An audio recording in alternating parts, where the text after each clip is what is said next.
souviens des premières momies que j'ai vues, j'avais autour de 3 ans au musée Guimet à Lyon, dans le département d'égyptologie, et où ces momies m'avaient vraiment fasciné. Oui, j'ai toujours été intéressé donc, par l'archéologie, par le passé, mais beaucoup par la mort aussi. Et beaucoup par ce qui subsiste du corps. Donc, soit effectivement, enfin, dans des reconstitutions ou dans des conservations telles que celles des momies, ou éventuellement aussi des reconstitutions en cire, tout ça m'a toujours attiré, effectivement. Alors comment t'en es venu effectivement à une pratique artistique à partir de ton savoir-faire technique et de tes passions parallèles Oui, effectivement, alors j'étais prothésiste dentaire pendant une vingtaine d'années, dont les 10 dernières années dans un poste important dans un laboratoire à l'intérieur des cabinets dentaires. Donc je pratiquais toutes les techniques de reconstruction de prothèses prothétiques en fait. Voilà. Et puis à la suite d'un licenciement économique, et ensuite d'une période de chômage, lorsque je me suis remis à travailler, je me suis aperçu que je voyais beaucoup moins qu'avant.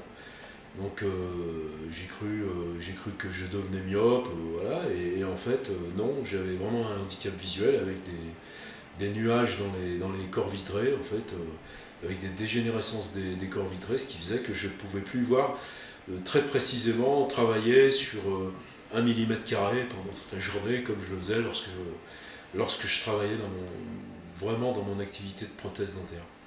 Donc là, voilà, j'ai dû arrêter et passer quelques années à me reconvertir. Et c'est à cette époque-là que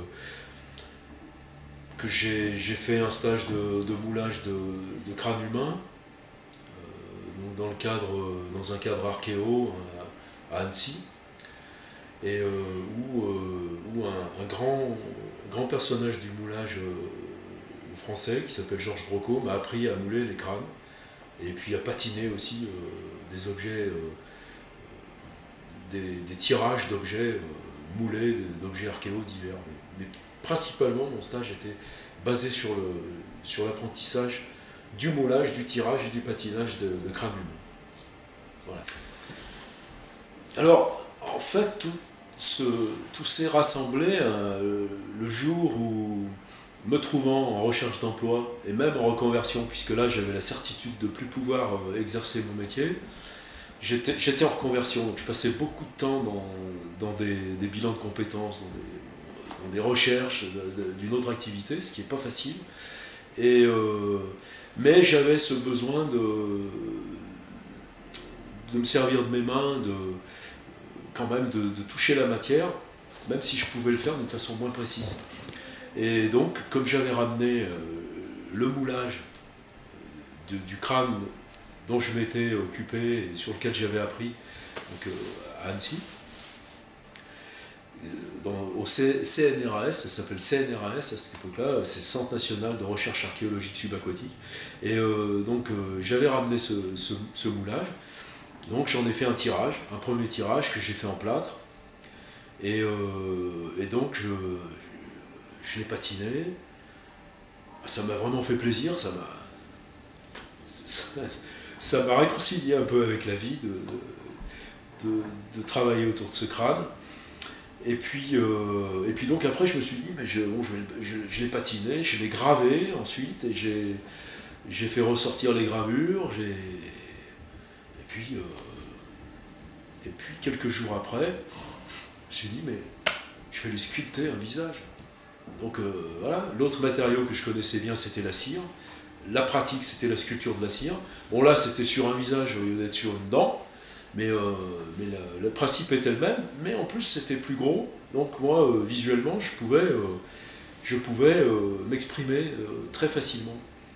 Et puis c'est vrai que j'avais le temps, c'est vrai que malgré mon handicap visuel, voilà, si je veux je travaille 2 minutes et je m'arrête, je suis pas aux pièces, j'ai tout le temps.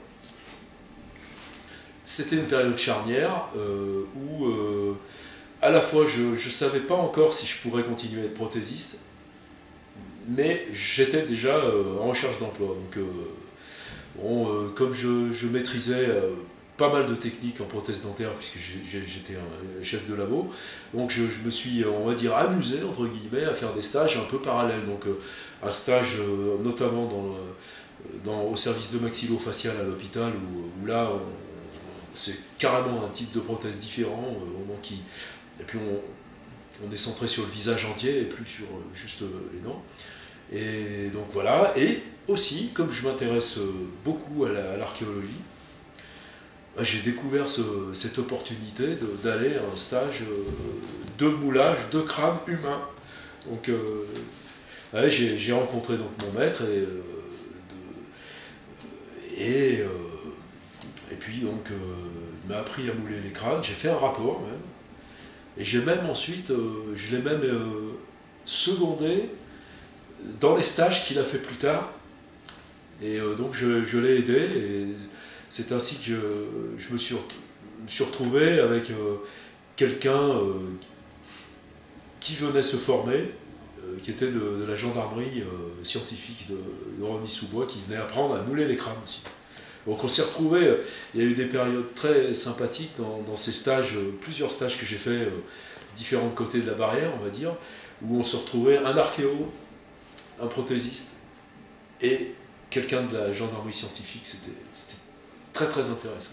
Et à quel moment tu as fait vraiment ce que tu considérais comme étant ta première sculpture artistique, hein, de A à Z, hein, et si tu peux nous parler de cette sculpture d'ailleurs, nous la présenter. Voilà, c'est une grande question là. Hein. C'est une grande question la première. Je ne sais pas si je l'ai faite encore d'ailleurs, mais en tout cas j'en ai fait un certain nombre. Là, au jour d'aujourd'hui, j'ai fait à peu près, enfin plus de 150 sculptures. Et effectivement, alors la première, peut-être que la première ça a été la deuxième finalement. Celle que j'ai voulu, j'ai vraiment voulu faire. Et, oui, parce que je me souviens qu'après avoir fait la première, c'était, je voulais savoir si j'étais capable si ça ressemblerait à quelque chose. Hein, donc voir aussi si mes techniques pouvaient s'appliquer au crâne, à ce volume-là, et donc j'ai vu que ça marchait. Mais c'est vrai que peut-être la première a été la toute première a été la deuxième, celle que j'ai vraiment voulu. Comment tu procèdes pour créer ces rites funéraires imaginaires, hein? Comment se passe le travail? Parce que c'est un drôle de truc que tout le monde... Enfin, c'est pas si évident, quoi. Oui. Alors c'est un peu mystérieux quand même pour moi, mais en fait, bon, j'ai beaucoup traîné dans les musées, et beaucoup été autour des momies, autour des traces de l'humain et de ce qu'il laisse comme reste, comme témoignage. Et donc voilà, je crois que je regarde les vitrines des musées, et principalement ce qu'il y a à l'intérieur, et puis que je m'en imprègne, et que finalement après tout revient automatiquement, tout se mélange, se recompose, et qu'en fait, bon, je travaille sur des rites funéraires imaginaires, mais en fait qui sont un assemblage de tout un alphabet qui est puisé dans les rites funéraires existants. Je n'invente rien en fait. J'assemble peut-être. Je fais se mélanger des histoires géographiquement, temporellement, des choses qui sont des fois très très loin à l'autre bout du monde, mélangées avec des choses très proches, dans d'autres temps. Voilà. En fait, je me laisse faire. Pour le commun des mortels, hein, effectivement, ton travail peut avoir quelque chose de dérangeant. Il y a le lien avec la mort. Qu'est-ce que tu réponds à quelqu'un qui trouve ton travail dérangeant, macabre, morbide, hein? Alors bon, si quelqu'un me dit que c'est macabre, je lui dis oui, c'est macabre. Je travaille autour de la mort et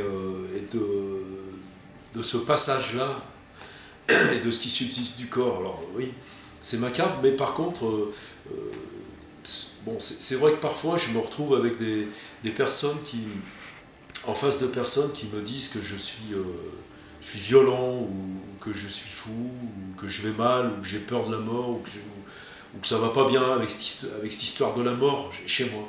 Alors que bon, moi je vis pas ça du tout de cette façon, je vais très bien avec ça. J'ai conscience que c'est un passage, et que la vie n'a aucun intérêt s'il n'y a pas la mort. Je veux dire, moi ça va très bien pour moi. Par contre, ce que je ressens de ces personnes, c'est que il me semble que c'est certainement eux qui ont quelque chose, une problématique avec la mort, et voilà, voyant une de mes œuvres qui hurle, qui a la bouche ouverte,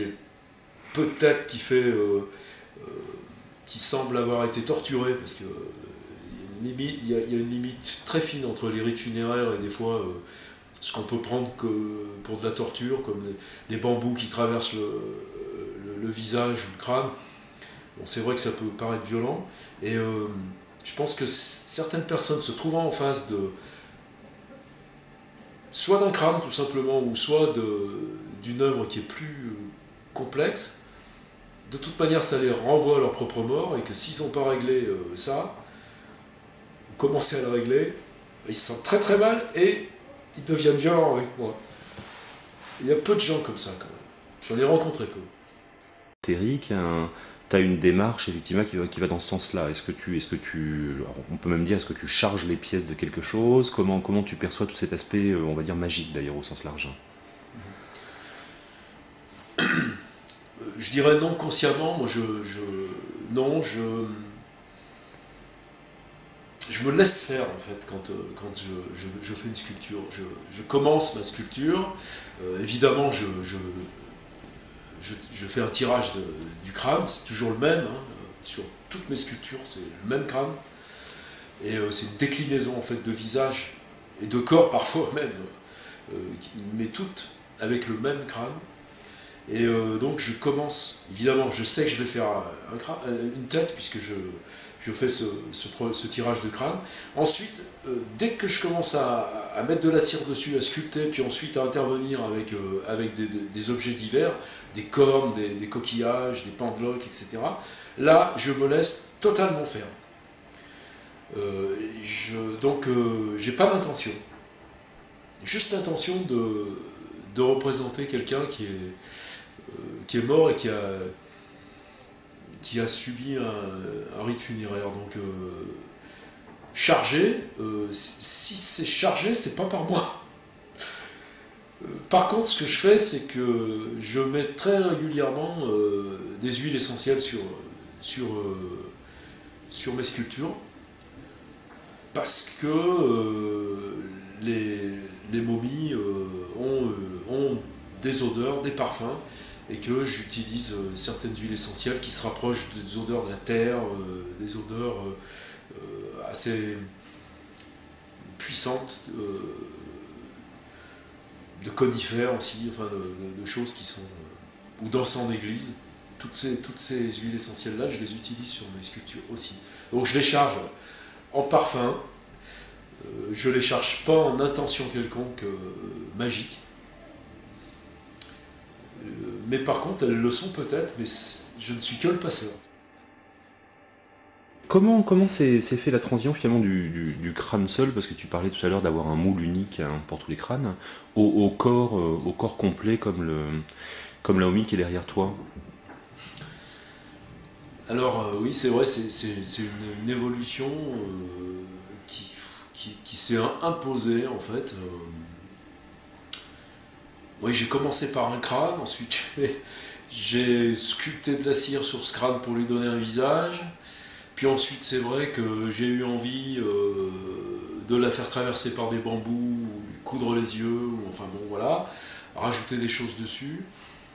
Et c'est vrai que tout naturellement, j'ai eu envie de faire le cou un jour avec les vertèbres cervicales, les épaules. J'ai commencé par des bustes aussi, oui, donc, et puis ça s'est imposé à moi jusqu'à faire un corps entier. j'ai fait 3 corps entiers, mais celui qui est derrière moi, effectivement, c'est le plus abouti, le plus complexe, et où il y a pratiquement tous les os sont représentés, et ensuite la peau vient par-dessus, avec énormément d'ornementation dessus.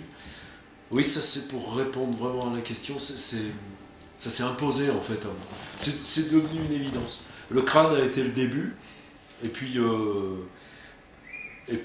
j'ai été jusqu'à faire des corps entiers parce que ça semblait évident, et puis ça s'est imposé.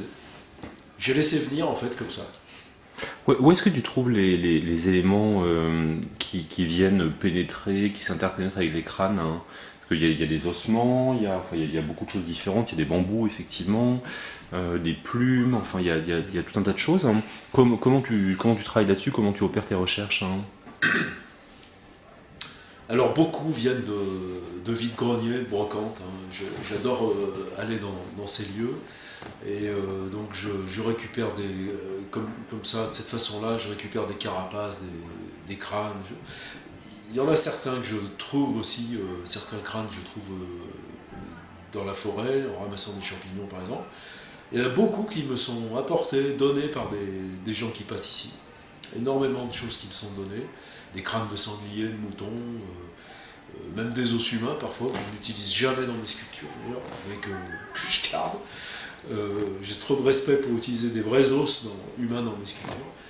Et donc toutes ces pendeloques, toutes ces perles, tout ça, ça vient donc des brocantes, vide-grenier, puis les amis qui m'apportent des choses. Et ce que je trouve aussi, les plumes par exemple, j'en ramasse beaucoup quand je suis en vacances en Bretagne. Moi je ramasse des bouquets de plumes de mouettes abîmées sur les plages. Voilà, j'ai l'impression de... Je suis assez malheureux loin de mon atelier, enfin rapidement malheureux, donc je comble un peu je me donne du bonheur en ramassant des choses en vue de les utiliser pour mes sculptures. J'ai l'impression d'être moins loin de mon atelier comme ça. Mon inspiration et mes références viennent plutôt des vitrines des musées, viennent plutôt des vestiges des civilisations, de ces corps qui ont traversé les siècles et qui sont toujours là dans leur jus.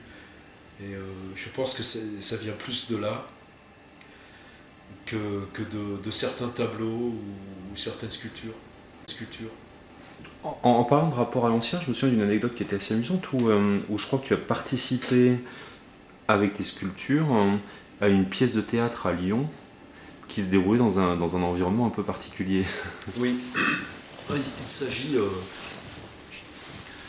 Oui, c'était Paul Lieuc de Corneille qui était monté par Michel Béatrix avec sa troupe, et donc qui a été mise en scène et jouée dans l'abbaye d'Ainay. Et donc dans l'idée de mise en scène de Michel, il y avait une exposition de martyrs qui était dans le palais de Félix, si je me souviens bien, du personnage. Et donc, les spectateurs étaient conviés à un vernissage. Donc, on rentrait dans l'abbaye d'Ainay on offrait à boire, la troupe offrait à boire aux gens qui arrivaient. Et donc, moi, j'avais 5 de mes sculptures assez importantes qui représentaient 5 martyrs qui étaient là, exposés dans ce qui était le palais, qui était l'abbaye. Et donc, au milieu de ce vernissage, d'un seul coup, commençait la pièce qui était jouée à la virgule près, et au mot près et à la virgule près ensuite, mais il y avait cette liberté de mise en scène qui faisait que mes sculptures, du coup, ont participé à cette pièce. Elle a été jouée une 60aine de fois dans ce cadre. Une soirée dans la cathédrale Saint-Jean, dans ces conditions-là. Vu la nature de tes œuvres, Sachant que l'abbaye d'Ainay, a priori, est un des hauts lieux de l'intégrisme catho-lyonnais, comment ça a été perçu et reçu? Oui, alors c'est vrai que ça a été un peu difficile au départ de faire accepter par les Lyonnais et principalement effectivement les gens du quartier qui sont très attachés à leur abbaye et à la tradition catholique là-bas. C'était très difficile au départ. Ça s'est très bien passé à la fin. Et ils regrettaient de devoir partir cette pièce.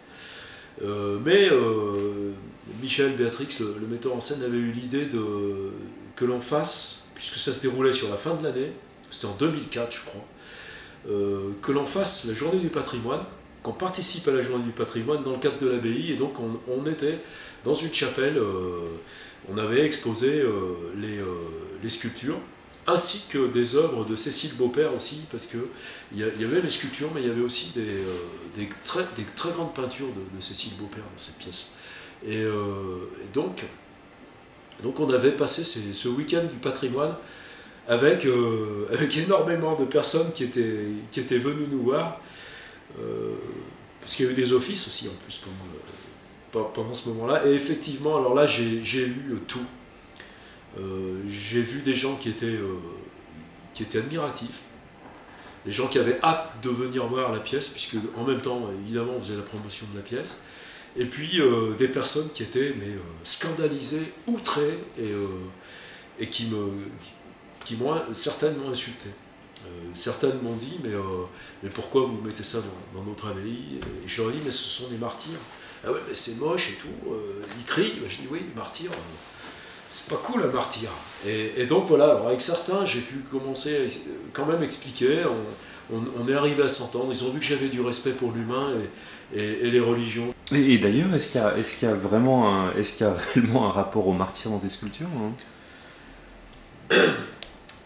Alors on peut trouver un rapport, oui, parce que souvent mes sculptures crient, se sont arrêtées de vivre dans un cri.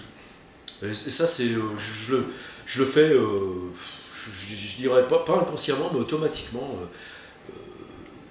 Donc il y a cet aspect-là de souffrance. Et puis, pour cette intervention dans cette pièce, j'avais pris 3 sculptures existantes déjà, mais j'en avais créé 2 qui sont vraiment des martyrs. Puisque l'une représentait Blandine.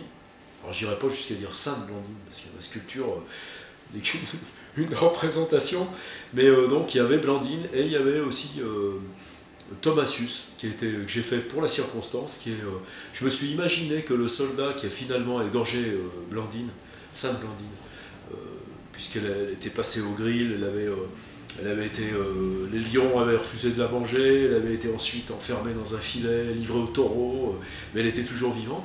Et finalement, dans l'histoire, elle a été égorgée par un soldat romain. Je me suis imaginé que ce soldat romain, se promenant le long du Rhône puis de la Saône, aurait eu une illumination, aurait regretté son geste et se serait converti. Et je me suis imaginé que lui était devenu un martyr aussi. Donc ouais, j'avais fait Thomasius, qui était aussi donc une sculpture spécialement faite pour l'occasion. Donc un vrai martyr. Et donc il y avait aussi un second martyr, non? Il y avait Blandine et Thomasius. Ouais, donc il y avait cette question essentielle, hein, qu'on va reprendre, qui est la question du passage, hein. Donc tu avais parlé toi-même du fait de te considérer toi-même comme un passeur, hein. Et je te demandais tout à l'heure, un passeur certes, mais un passeur de quoi? C'est difficile, de savoir, mais j'ai quelques pistes. Passeur. Oui, je dis passeur parce que j'ai l'impression, quand je sculpte, et quand je suis dans de bonnes conditions pour sculpter, ce qui est souvent le cas en fait, j'ai l'impression d'ouvrir les mains vers le ciel et que les choses viennent. On entend dire ça aussi, c'est vrai, je l'entends dire de musiciens qui maîtrisant leur technique très correctement, peuvent peuvent se mettre à jouer et à se faire traverser par la musique en fait. Bon, alors sans vouloir être prétentieux, mais je veux dire, je maîtrise cette technique tout simplement parce que je l'utilise depuis très très longtemps et que je n'ai plus à penser à la technique, donc du coup je me laisse faire, puis c'est tellement bon, ça fait tellement plaisir de se laisser faire comme ça, que je suis un passeur dans ce sens-là, me semble. Après, d'où vient ce qui passe et le message, s'il doit y en avoir un, alors là je me suis posé longtemps la question. Et puis peut-être, alors une piste que je vais explorer là, qui me semble assez quelque chose de très important qui s'est passé dans ma vie il y a quelques mois, en fait. D'une façon assez anodine, ma mère m'a dit il y a 5 mois que, tout en parlant de meubles qui étaient dans la vieille maison qui est là dans la plaine de la Saône, me parlait d'une armoire, évidemment d'une armoire que j'avais dans ma chambre à coucher lorsque j'étais enfant, qui restait une dizaine d'années dans ma chambre, une grande armoire à glace, avec un très très grand miroir. Et me parlant de cette armoire et de la chambre à coucher entière, me disait, en me parlant de l'histoire de ces meubles, me disait, il est resté l'armoire, le lit a été jeté pendant la guerre, et en fait elle m'a appris que sur ce lit, une personne était morte et s'était décomposée puisqu'elle avait été... on ne l'avait pas découvert à temps. Donc voilà, je me suis retrouvé avec une armoire, avec un grand miroir dans ma chambre d'enfant. Je suis fils unique, mes parents travaillaient tous les deux. Et c'est vrai que j'ai passé des grands moments seul dans ma chambre à jouer, très, très heureux de jouer dans ma chambre tout seul, d'ailleurs, devant cette grande armoire et devant cette glace. Et en fait, cette glace, elle a reflété... des dizaines d'années avant, pendant la guerre, elle a reflété quand même un corps qui se décomposait sur un lit, qui a dû être jeté tellement la décomposition avait été avancée. Donc voilà, lorsque ma mère m'a dit ça il y a quelques mois, j'ai ressenti quelque chose d'extraordinaire, comme si tout s'alignait, comme si je comprenais des choses vraiment essentielles, profondes, et comme si un poids s'enlevait de sur mes épaules aussi.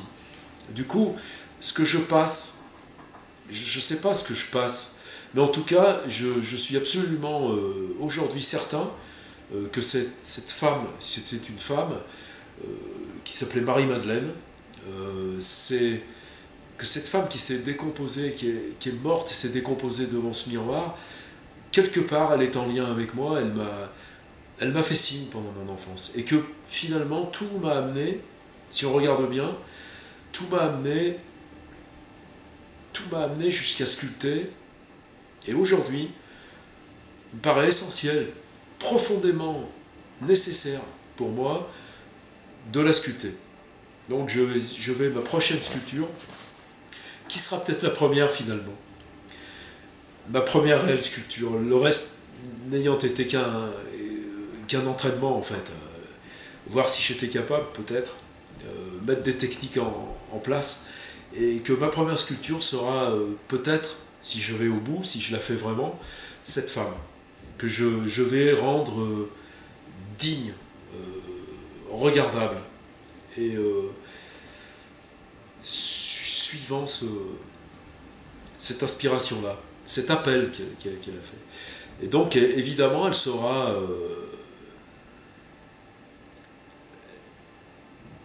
elle n'aura pas subi de rite funéraire, ce sera un corps tout simple, sans cordes, sans plumes, sans tout ce que je mettais avant. Je ne sais pas trop pourquoi d'ailleurs. Donc voilà, passeur, jusqu'à présent passeur de choses que je ne comprenais pas tellement. Peut-être, si je vais au bout, si j'y arrive, si tout marche comme ça doit marcher, eh ben je réaliserai cette femme qui m'appelait autour du miroir, en fait, qui m'appelle toujours. Depuis j'ai ramené cette armoire chez moi. Elle je vis avec maintenant, avec bonheur. Elle n'est pas du tout pour moi diabolique, démoniaque, ni quoi que ce soit, parce que elle est très tendre avec moi. J'aime beaucoup cette armoire, malgré ce qu'elle a pu refléter. Mais c'est toute mon enfance aussi.